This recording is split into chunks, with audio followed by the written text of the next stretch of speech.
I'm also committed to fix the immigration system for good.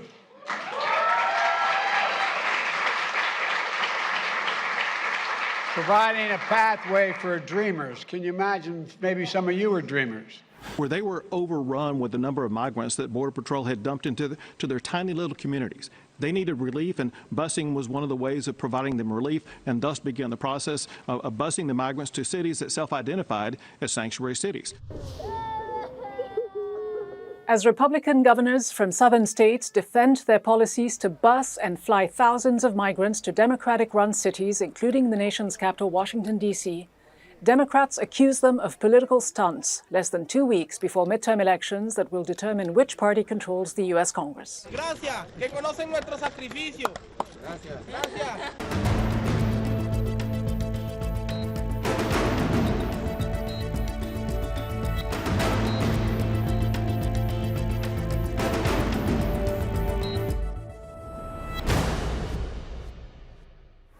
Hello and welcome to Inside America with me, Ghida Fakhry. Migrants crossing the US-Mexico border into the United States have once again become the focus of electoral campaigns by Republicans and Democrats, both seeking to appear tough on immigration ahead of the November 8th midterms. Republican governors from 3 southern states, Texas, Florida, and Arizona, have sent thousands of migrants to states run by Democratic governors, including New York City, where almost 20,000 people, many of them from Venezuela, were recently bused by southern border states. A humanitarian relief center was set up on Randall's Island to accommodate the influx of migrants. A state of emergency was declared in New York City, Chicago, and Washington, D.C. Meanwhile, U.S. Customs and Border Patrol announced this week that migrant apprehensions at the southern border reached 2.3 million over the past 12 months, a 37% increase from the previous year and the highest number on record. Government data also shows that a growing number of people trying to enter the U.S. illegally across the border with Mexico are from Venezuela, Cuba, and Nicaragua, with fewer people coming from the northern parts of Central America. The policy of transferring migrants from border states on buses and, in one case, on a chartered plane from Florida, has been widely criticized as political human trafficking, with migrants saying they were intentionally deceived and promised food, shelter, and work.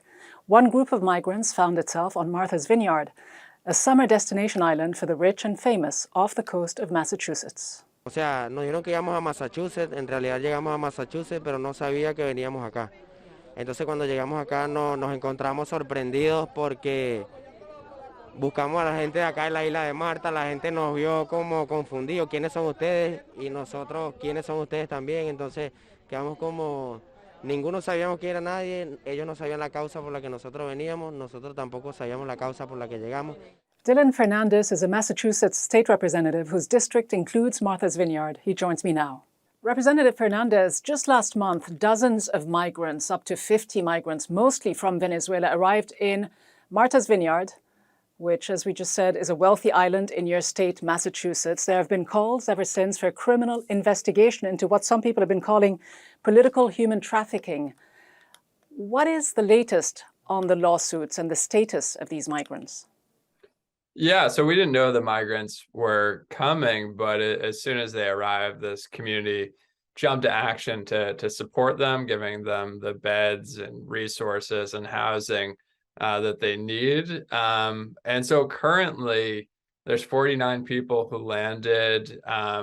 Everyone is settled in different parts of the state. There's a couple several who went to New York to be with family. But for the most part, people are here in Massachusetts, settled in different communities.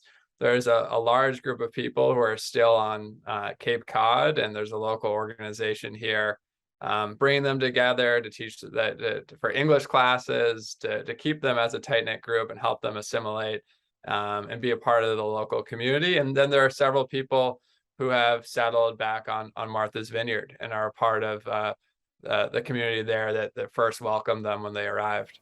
But what are the long-term solutions, though, for these and other migrants? Because it isn't just far-right conservative Republicans in Congress and Republican governors who are blocking immigration reform. It's also so-called moderate Democrats. In fact, leading up to the midterms, some Democrats are sounding a lot like Republicans. If you take the Arizona Democratic senator who said just a week or two ago that he spent a lot of time on the southern border, and he says it's a mess, it's chaos, it's crisis after crisis. Yeah, I mean, no question, we need comprehensive immigration reform in this country, and we have a broken immigration system. I don't know that I don't know that many people would disagree with that. As a state official, I don't have any say in our federal immigration policy, but what I do have say in is how we treat the people who arrive here. And we're going to continue. We're a state that prides itself on being well run.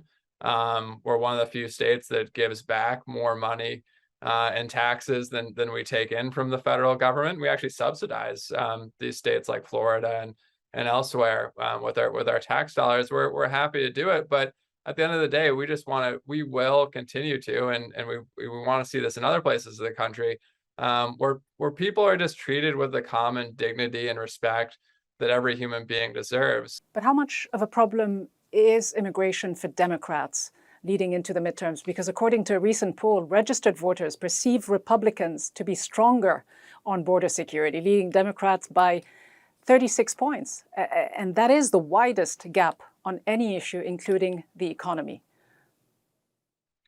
Yeah, well, look, there's no question that there needs to be comprehensive immigration reform in this country. I don't think very many people disagree with that. There was a bill, I believe, around a decade ago in Congress. I think it was partly sponsored. It was bipartisan bill that ultimately got killed by the Republican Party in Congress because they didn't have enough votes to pass it. So look, there needs to be reform here. There's no question about it.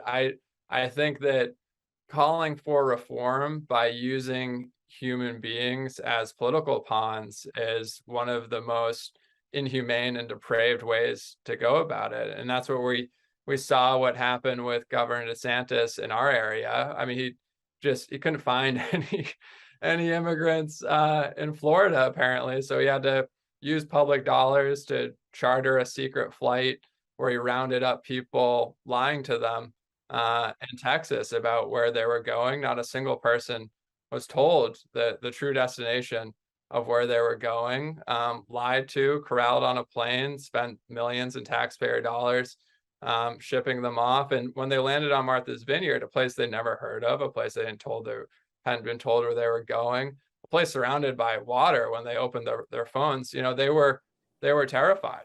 But isn't the problem, though, with Democrats that they too often decry all of this? And that's in the cases where they do, because a lot of politicians in border states either keep very quiet or actually are supportive of Republican measures. And in fact, the Biden administration very quietly resumed construction of the wall that was initiated under President Trump. And again, just a couple of weeks ago, started implementing Trump policies of turning people away at the border, sending Venezuelans back to Mexico while they wait for their asylum request to be looked at. These are, again, all Republican Trump-era measures that Biden and Democrats are supportive of. Is there a question? The question is, isn't there some cynicism, some hypocrisy in the position that Democrats take on immigration?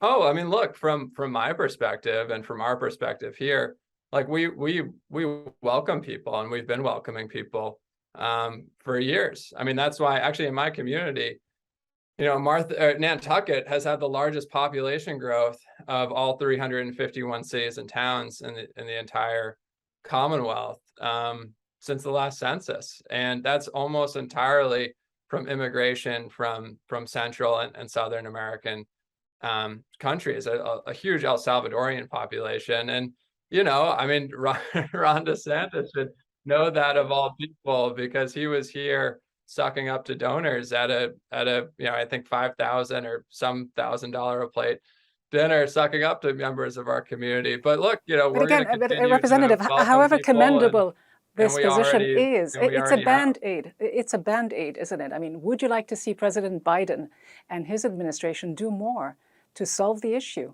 once and for all, instead of just simply hoping that it goes away? I do think that President Biden, I mean, look, again, I work on the state level. We're all about caring for the people who are in Massachusetts, and we're a well-run state with a really strong economy, #1 on a whole host of issues. You know, and so we focus on the people here, but there's no question that when it comes to immigration, there needs to be national reform, bipartisan reform. I believe the Biden administration filed an immigration bill, I think in its first month in office. I mean, look, and you need, you know, we have a Senate that's not, you know, a majority democracy, right? Like you need those 60% of votes, and so that's why it needs to be a bipartisan solution here. All right, Massachusetts State Representative Dylan Fernandes, thanks so much for being on the program. Yeah, take care, guys. In an abrupt change of policy, the Biden administration announced 2 weeks ago that it would deport Venezuelan asylum seekers crossing the southern border back to Mexico under Title 42, an obscure public health law that was used for summary expulsions by the Trump administration, ostensibly to prevent the spread of the COVID-19 virus. Tens of thousands of migrants have been left stranded, and human rights groups say the implementation of the measure ends the right to request asylum for people fleeing violence and repression. The U.S. Customs and Border Protection also confirmed last month that construction of a border wall initiated by Donald Trump has resumed after an initial suspension, despite President Biden's electoral campaign pledge that, quote, not another foot of border wall would be built if he was elected. Among the 4 U.S. states that share a border with Mexico, Texas, California, Arizona, and New Mexico, Texas has the longest stretch of the border. According to a recent poll, immigration is the second most important issue to Republican voters after inflation. Nationwide, 82% of Americans say they view inflation as very or extremely important, compared to 60% for immigration. In Texas, though, immigration remains the top issue for a majority of voters. 92% of Republican likely voters approved of Governor Greg Abbott's busing strategy. So did 51% of independents. Meanwhile, Republican politicians campaigning in border states continue to make immigration and border security the focus of their election campaigns, warning voters of white replacement and migrant invasion. In dozens of political ads, Democrats and a small group of elites are accused of pushing for open borders that will, quote, destroy this country. One candidate campaigning for a U.S. Senate seat in Arizona claimed that the U.S. has imported 20 million illegals and given them amnesty. My name is Blake Masters. I'm running to represent Arizona in the United States Senate. Because we've got a country to save, and we can't take it for granted. In Texas, a Democrat running against the Republican governor has accused him of using migrants as political pawns in his re-election bid. Governor spent $4 billion of our tax dollars on what has turned out to be political theater for his political career. He promised us that it would deter people from coming to this country. We've only seen more people come. Now they get a bus ride to Chicago or Washington, D.C. or New York. We don't need any more stunts. We need solutions. But what is the solution? Joining me now is Clint McDonald, Executive Director of Texas Border Sheriffs Coalition and former Sheriff of Terrell County in Texas. Sheriff McDonald, the Republican governor of your state, Texas, tweeted just a few days ago that he has bused more than 12,700 migrants to Washington, D.C., New York, and Chicago. Do you support these moves? Yes, we do. As the border sheriffs are overwhelmed in their respective counties with the number of migrants that are coming across this international border. So these communities have extinguished all of their resources to try to help these people, and they just cannot keep funding this open border. Hold on, you call it open borders, but if these borders were open, would we be seeing an almost 40% increase in migrant apprehensions on the border? We are living the border. We're on the border every day, and the border is open. We're having high-speed chases every day in multiple counties of the 33 from San Diego, California to Brownsville, Texas. This border is open. But if so many people are being apprehended, how can you say that the border is open? They are being apprehended because the border is open. They're coming across at free will. How is the busing of migrants to different parts of the United States, to Democrat-run states, take care of this border issue? Because Democrats, as you know, say this is a cynical ploy to win votes in the midterm elections, to simply rile up the Republican base. How do you ensure more secure borders? By busing and flying migrants from red states to blue states like Massachusetts or New York? Well, first of all, we've got to get politics out of this if we're going to ever solve the issue on the border. Unfortunately, right now it is an election year and politics are playing a part of it, which we sit as these border sheriffs in these counties. We had a meeting last month in Arizona. Both Democrat and Republican sheriffs sat in the room and worked on this issue.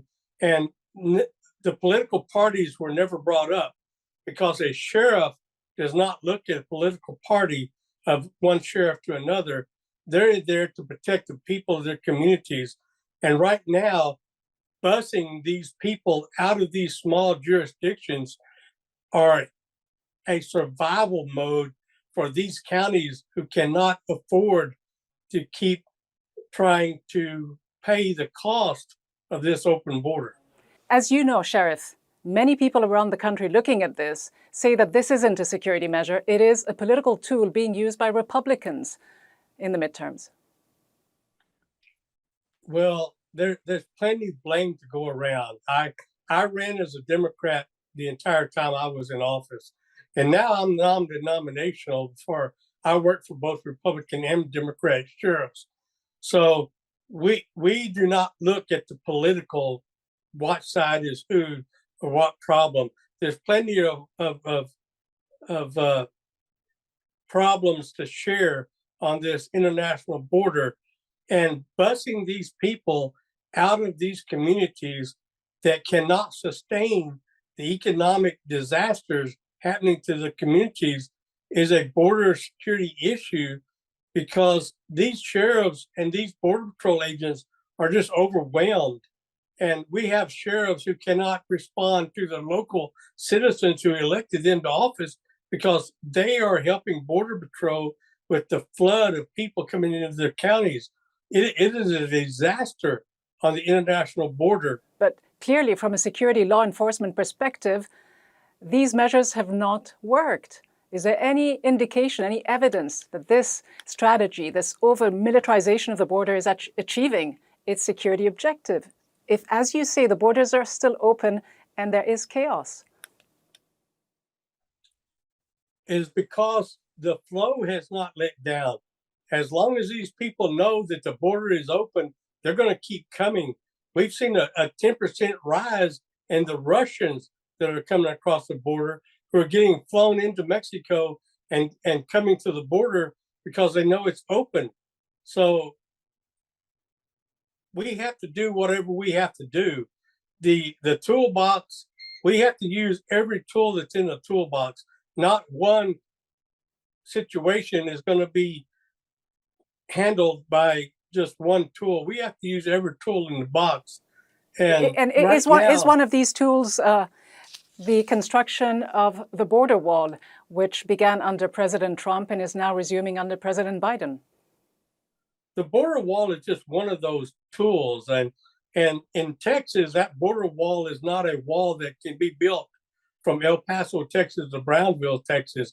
There are areas that a wall is just not feasible at all. But the wall is to get these people to go to areas where they can be maintained and our country can be secure. But we know that a growing number of migrants, Sheriff, are actually turning themselves into Border Patrol. And according to the U.S. Drug Enforcement Administration, most of the smuggled drugs come through the 52 legal ports of entry on the border. Is there any need for this wall to be built? The estimates, and these are conservative estimates, is that it would cost at least $20 billion. I don't know where they're getting their information. We live on the border, and those drugs are coming between the ports of entry. They're not coming at the port of entry. Those people in customs are doing an outstanding job at these points of entry.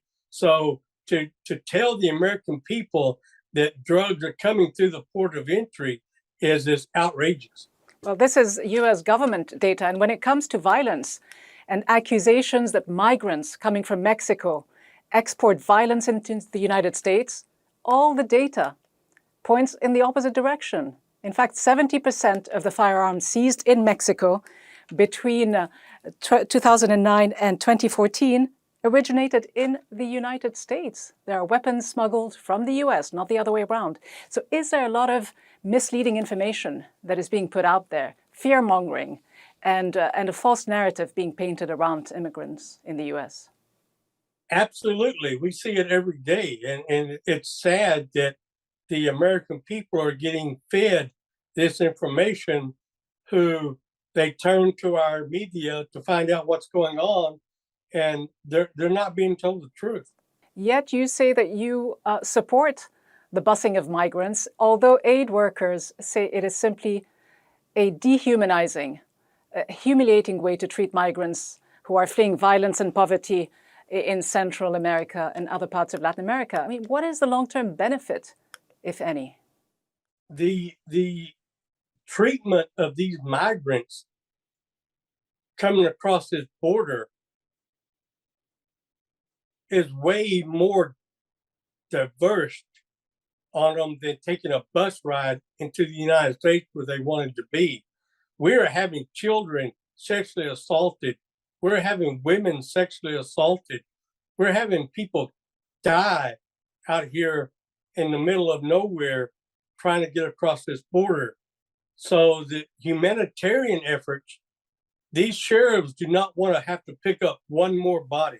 But is it right, but Sheriff, is it right for you to suggest that this is all being done by migrants? I mean, we heard Republican lawmakers calling migrants invaders, criminal, rapists, yet the Texas Department of Public Safety, which checks and records the immigration status of all those arrested throughout the state, has found that contrary to public perception, there are considerably lower felony arrests among undocumented immigrants compared to legal immigrants or even native-born US citizens.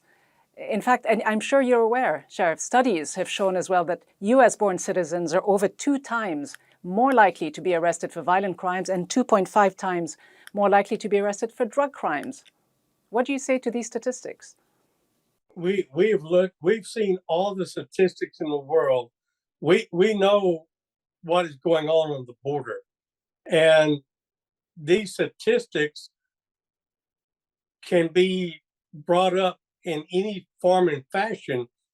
The situation on the border, as our sheriffs are living it every day, do not reflect in these national statistics and state statistics as what these sheriffs are seeing in their backyards of the people that they were elected to protect. And right now, they're not being able to protect them. All right, former Texas Sheriff Clint McDonald, thanks very much for being on the program. Now, every 2 years, the US is consumed by another election, with history repeating itself and immigration becoming an expedient electoral talking point for both parties. During the 2018 midterms, Donald Trump warned American voters that, quote, large, well-organized caravans of migrants were marching towards the United States, suggesting a full-fledged invasion of the homeland by hordes of hardcore criminals. But fear-mongering didn't really work. Republicans lost 40 seats in the House and gained just 2 in the Senate. Today, Republican governors running for re-election in Florida, Texas, and Arizona are going back to Trump's playbook and taking a page from it, or rather, adding a page to it. Their strategy of busing migrants to blue, Democrat-controlled states is a Trump-inspired tactic, and they have managed to turn it into a front-burner issue, putting Democrats on the defensive while trying to shift the focus of voters away from the recent highly divisive Supreme Court abortion ruling. Instead, they have played up the economy, crime, and immigration. By painting migrants as a drain on the US economy and a major cause of criminality, including drug-related violence, Republicans are convincing their supporters and some independents of an alleged nexus between illegal migration, crime, and poor economic performance. Data shows that immigrants in the US, whether legal or illegal, actually increase the size of the economy and pay more in taxes than the benefits they derive. Critically, the crime rate of that community is less than half of the US-born population. And so, in short, hardline Republicans and so-called moderate Democrats continue to feed public perceptions of migrants to suit their short-term electoral gains, while immigration, legal or illegal, continues to be a favorite political football that neither party is willing to address. With an estimated 11 million illegal migrants, many of whom have been established in the United States for decades, and with American-born children, both parties know full well that illegal migration is a systemic problem, too big for either party to handle. And both sides know that it makes for good slogans and keeps their spin doctors busy election after election. That's all from me, Ghida Fakhry, and the team. Thanks for watching.